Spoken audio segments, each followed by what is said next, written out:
The cache algorithms are relatively simple if the CPU only reads from memory. However, in almost all cases, we also want to store data in the main memory. In this case, we see two options: to keep the memory always synchronized with the cache or allow the cache and the memory to be in different states. Nevertheless, eventually, all writes must be reflected in the main memory.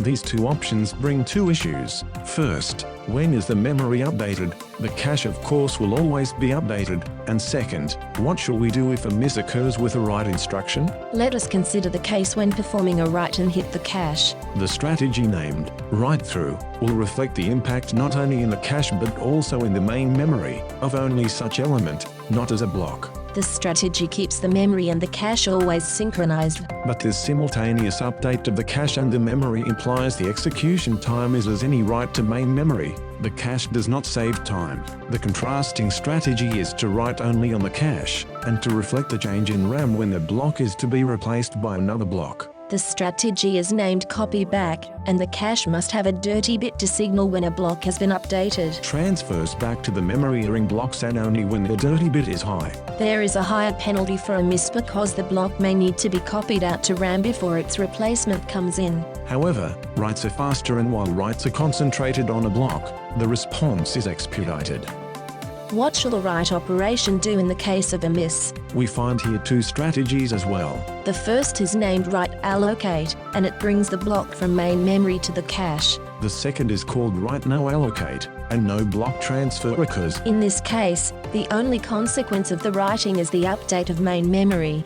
Although all combinations to combine the strategies for a miss with the strategies for a hit, experimentation has resulted in only two combinations: write-through with write-no-allocate and copy-back with write-allocate. We now illustrate the combination of copy-back with write-allocate. We assume addresses are 24 bits, 6 hexadecimal digits, and that the cache uses direct mapping. The cache size for the data has 4096 bytes, and the blocks are 16 bytes. Thus, the offset is 4 bits, distinguishing the byte within a block. And the number of blocks is 256, since 256 is the total size divided by how much a block occupies. To number the 256 blocks, we need 8 bits, or 2 hexadecimal digits. This offset and index mean that the tag will be from bit 12 to bit 23. We recall that with copy-back write-back, on a hit, writing is done only to the cache. Moreover, dirty blocks are reflected in RAM when they are replaced. On a miss, the write-allocate implies a block is brought from main memory, and then the write is performed. We illustrate this now. The first request is a read, and the two nibbles that indicate the block number are hexadecimal 1 and 3. The block brought from memory is the block whose address has 0 in the offset, and the catenation of tag and index. It is a miss since the cache is initially empty, and thus, we have a read transfer of a block of 16 bytes. The second request is a hit. Thus this is reflected only in the cache, and the dirty bit is raised. There are no data transfers to or from RAM. The subsequent request is a write to block 17, a miss. Therefore, this block is brought to RAM, the write is performed in the cache, and the dirty bit of this block is raised since it may now hold different values than RAM. A data transfer of 16 bytes happens, no surprise since it is a miss. The fourth access is a write also in block 13. This write is a hit. The dirty bit is already high, so it remains that way. The significant change is that no data block transfers occur. The fifth access reads a byte in block 17 with a different tag. This mismatch implies a miss, even though block 17 is in the cache. Since block 17 in the cache is dirty,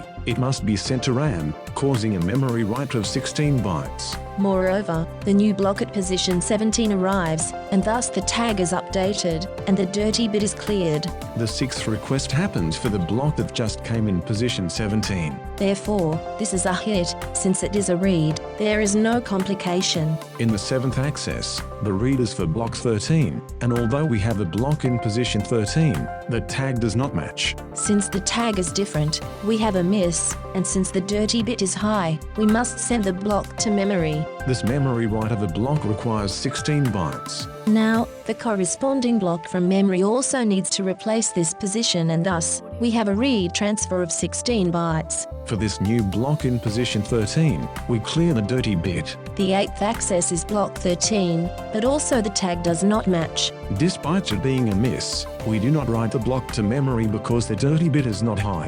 However, we do need to bring a new block to position 13 from the corresponding tag, and once in the cache, the write is performed. This last write raises the dirty bit. The 9th access is a read for the block on position 17 with a tag that does not match, so this is a miss. The block in the cache is not copied to RAM because the dirty bit is clean. Position 17 in the cache is replaced by the new block with a new tag. The 10th access is a read in position 13 with a tag that does not match. Therefore, we have a miss. The immediate consequence is that the block must be written to RAM since the dirty bit is raised. Then, a replacement occurs since the new block and tag come in and also the dirty bit is cleared.